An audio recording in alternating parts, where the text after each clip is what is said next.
નમસ્કાર વિદ્યાર્થી મિત્રો, સ્વાધ્યાય 3.2 ધોરણ 6 પ્રેક્ટિસ વર્કનો આપણે જોવાના છીએ. વિદ્યાર્થી મિત્રો, 6, 7, 8 ધોરણના પ્લેલિસ્ટ મેં બનાવેલું છે પ્રેક્ટિસ વર્કનું, તો એકવાર અવશ્ય તમે જોઈ લેવા વિનંતી છે. હવે વિદ્યાર્થી મિત્રો, આપણે આગળ જોઈએ તો શું કહે છે, નીચેની સંખ્યાઓના પ્રથમ 5 અવયવી શોધો. વિદ્યાર્થી મિત્રો, અવયવ અને અવયવી બંનેમાં ફરક છે. અહીં 5 કીધું છે તો આપણે 5 લખીશું. તો પહેલાં 4ના અવયવી. તો અવયવી એટલે ઘડિયો, એટલું યાદ રાખવાનું. 4 છે, 6, 8, 10 અને 15. તો અવયવી એટલે ઘડિયો. તો આપણે ઘડિયો બોલીએ 4 એકા 4, 4 દુ 8, 4 તરી 12, ચોગું ચોગું 16, 4 પંચો 20. 5 કીધું છે એટલે આપણે 5 સુધી જ લખીશું, વધારે નહીં લખીએ.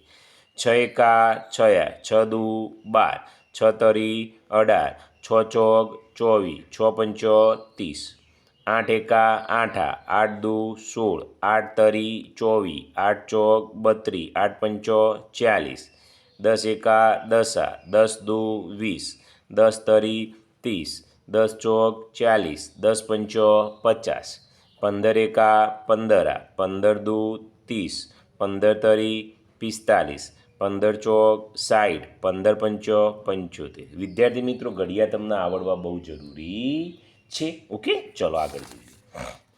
વિદ્યાર્થી મિત્રો, 6 થી 8નું પ્રેક્ટિસ વર્કની ગણિતનું પ્લેલિસ્ટ બનાવેલું છે, તો એકવાર બધા વિડીયો અવશ્ય જોઈ લેવા, જે તમને ફાયદાકારક છે. 14નો સૌથી નાનો અવયવી કયો? તો વિદ્યાર્થી મિત્રો, 14 એકા 14 એટલે 14 જ આવશે. શું સંખ્યા કરતો તેનો અવયવી નાનો હોય? તો જો સંખ્યા કરતાં કદી એ 4 હોય તો એના કરતાં નાનો અવયવી હોય નહીં, તો અહીં શું આવશે? ના. શું સંખ્યાના અવયવીને તે સંખ્યા વડે નિશેષ ભાગી શકાય? તો હા. કેમ? તો જુઓ, અને 4 વડે ભાગો અને 4 દુ 8, કારણ કે ઘડિયો હોય એટલે ભાગવાના જ છે. શું સંખ્યાના અવયવી અમર્યાદિત સંખ્યામાં હોય? તો હા, આ તો અમર્યાદિત હોય. આપણે તો 5 જ લખ્યા, બાકી આગળ જવું હોય 4 એકા 4, 4 દુ 8, 4 તરી 12, ચોગું ચોગું 16, 4 પંચો 20, 4 છંગ 24, 4 ચીતો 28, 4 અઠો 32, 4 9 36, 4 દાન 40. પછી આગળ આવે 4 ગુણ્યા 11, 4 ગુણ્યા 12, 4 ગુણ્યા 13, 4 ગુણ્યા 14, એમ અસંખ્ય મળે વિદ્યાર્થી મિત્રો. બરાબર? એટલે એટલું તમારે યાદ રાખવાનું છે. ઓકે.